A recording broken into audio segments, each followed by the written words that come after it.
Enquanto eu ouvi aqui a manifestação do Lula, eu lembrei do Brasil que condenou ele mesmo.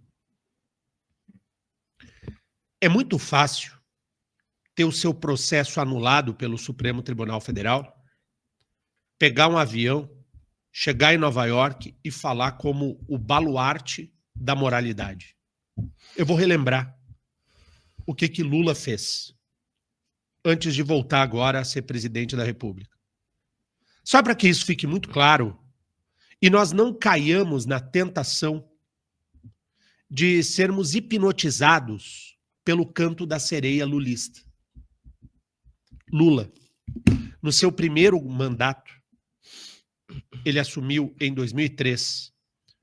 Lula, no seu primeiro mandato, instaurou, sob o comando de José Dirceu, um esquema de compra de apoio parlamentar no Congresso. O governo Lula pagava mesada aos parlamentares para que eles votassem a favor de projetos do governo federal. Isso é subserviência de um poder pelo outro, na base do dinheiro. O nome desse escândalo se chamou Mensalão. O governo Lula comprava apoio de deputados na Câmara com pagamentos mensais, mesada, para políticos corruptos. José Dirceu foi condenado por corrupção ativa. Ele era quem comprava. Do alto da tribuna da Câmara, Roberto Jefferson, à época, bradou no dia de sua cassação: tirei a roupa do rei. Lula estava desnudo, corrupto, que comprava apoio parlamentar. Uma vez entrevistei o saudoso professor René Ariel Dotti, maior jurista que já habitou terras paranaenses, exemplo e modelo para o Brasil e para o mundo. E o professor René Ariel Dotti me dizia assim: Denian, o verdadeiro golpe é quando um poder compra o outro. O nosso país está sendo golpeado. Passou o tempo, Lula foi reeleito, depois elegeu Dilma, e nos governos Lula e Dilma foi instaurado no Brasil, entre outros escândalos, o escândalo do Petrolão, quando a corrupção alcançou as entranhas da Petrobras, a maior das empresas públicas brasileiras.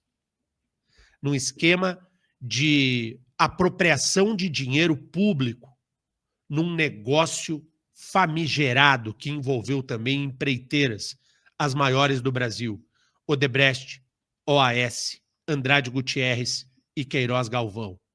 As empresas todas admitiram a corrupção. A Odebrecht, a mais corrupta de todas, chegou a ter um departamento interno que ganhou o apelido de Departamento de Operações Estruturadas. O departamento só servia a pagar a corrupção dos governos do PT. Havia uma planilha com o nome dos políticos que recebiam o dinheiro sujo da corrupção. O amigo do meu pai era o Lula. E nós podemos desfilar aqui os apelidos de todos aqueles que foram beneficiados com a corrupção do Petrolão.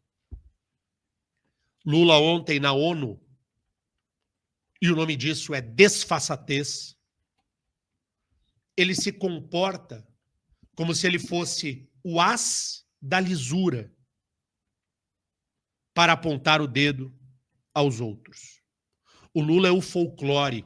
Ontem ele distribuía paçoquinha, para os que lá estavam, para ganhar algum gracejo, um sorriso e uma fotografia.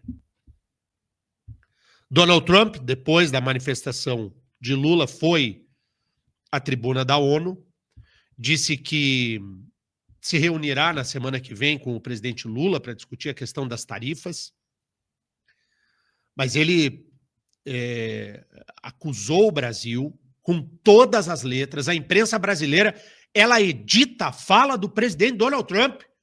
Por que não colocou tudo o que o Trump falou? O presidente Donald Trump afirma com todas as letras que o Estado brasileiro viola direitos fundamentais de cidadãos americanos e que instaura a censura e o autoritarismo.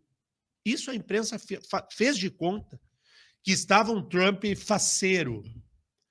E aí o Trump, no auge de uma ironia, irônico e debochado, disse que teve uma química excelente com o presidente Lula e que o Lula pareceu um cara muito agradável.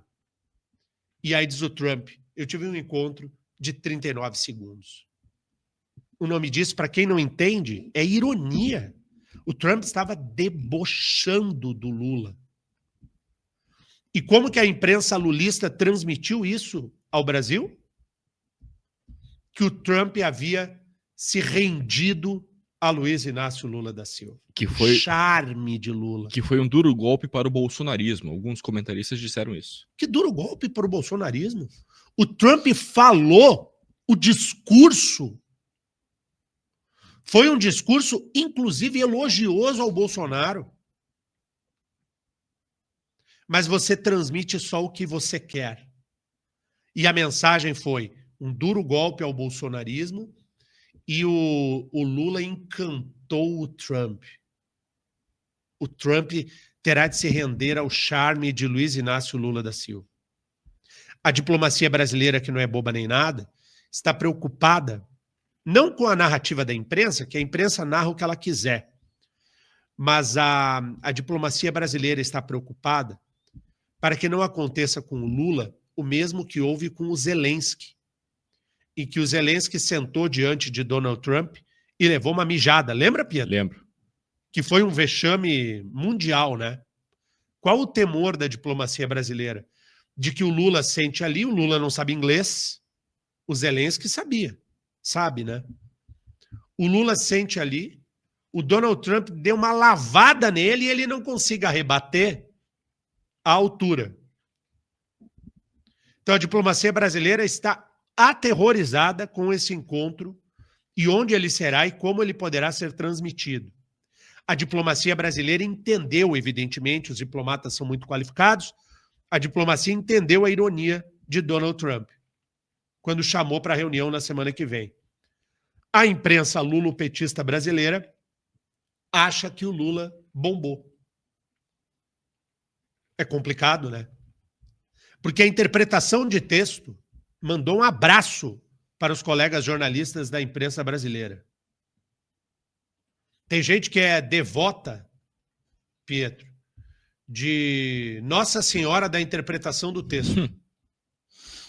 E o Donald Trump foi irônico, tirou uma onda. Eu achei ele muito agradável nos 39 segundos que eu estive com ele. Imagina eu fazer o seguinte, e aí, o que você achou do fulano? Nos 39 segundos que eu passei com ele, eu achei demais. Agora, essa conversa entre Lula e Trump deve acontecer por videoconferência, né? E Lula, segundo alguns analistas do centro do país, Lula deve incluir Geraldo Alckmin nesse bate-papo, nesse diálogo. É melhor correr para o vice que o vice resolve. E é melhor fazer por videoconferência mesmo e não sentar o Lula no salão oval da Casa Branca. A diplomacia brasileira está articulando certinho. Se sentar o Lula do lado do Trump, o Lula vai sair de lá lavado. A distância, meu irmão, todo mundo é corajosão, né? Queria ver sentado ali ao lado. De qualquer sorte, o Lula usou o tempo quase todo do seu discurso para atacar os Estados Unidos. Quase todo o tempo. 70% do discurso do presidente do Brasil foi para atacar o governo dos Estados Unidos, o governo Donald Trump. O Trump diz que o Brasil também taxa produtos americanos. Estão numa rusga em torno disso.